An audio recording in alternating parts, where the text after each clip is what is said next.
people of the state of Tennessee are in opposition to this health bill. Is that is that true? Do you find it to be true in terms of your own practice? Well, I think that people are concerned about how much it's going to cost. And again, I mean, when you spend money now, it comes out of your pocket now, and it's hard for people to understand that if you spend a little bit now, you'll save a lot at the end. So I think that's been an issue, I think. Very good. But you think that is a way to go in terms of what we should do about health, that prevention should play a very, very important part in it? Well, I think medicine now is concentrating so much on technology and extensive therapy and drugs and CT scans and this and that.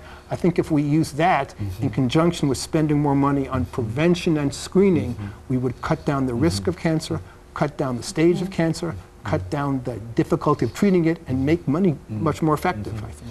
Now, the Meharry Medical College is a traditionally historical black institution. Now, what has the new health program done in terms of helping Meharry meet some of the challenges that it has had to face over the last many, many years, even before it became part of General? Well, I think the difficulty is that the patients that we see, many of them are what we call underserved. Those are patients who have just never thought about health care, don't practice good health care. I think the current healthcare system is emphasizing that.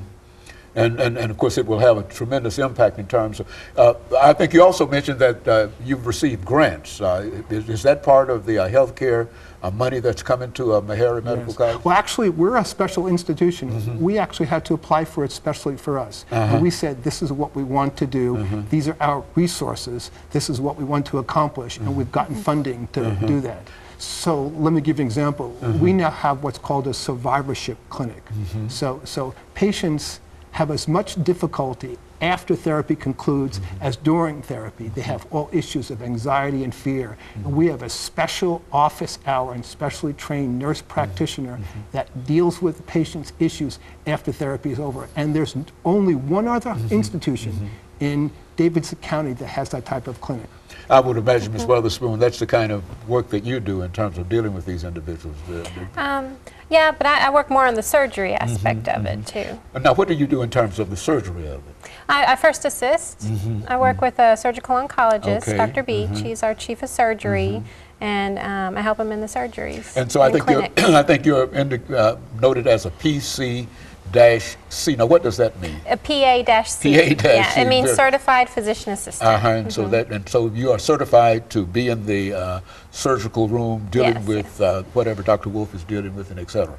Very good, and that's a very, very important situation, is it not, for her, Dr. Wolff? Well, I think that Beverly is a good example of the resources that we have.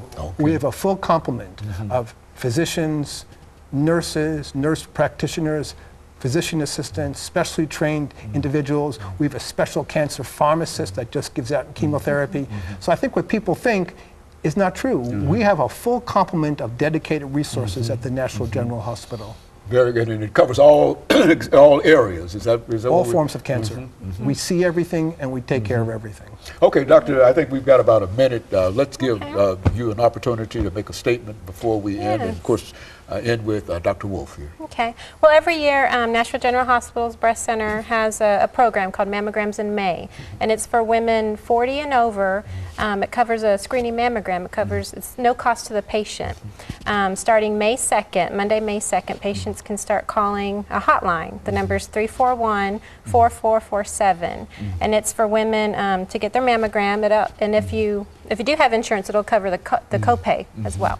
And it's also, another guideline is if you haven't had your screening mammogram within 12 months, you can apply for that program. Very good, and of course, over the last 20 seconds here, Dr. Wolff, let me apologize for calling you somebody else, and let me apologize for the stall that we had this morning, but we certainly appreciate the two of you coming by and giving us that excellent information. And let me encourage our audience to tune in again next week for another informative edition of Comments. Thank you, and good night.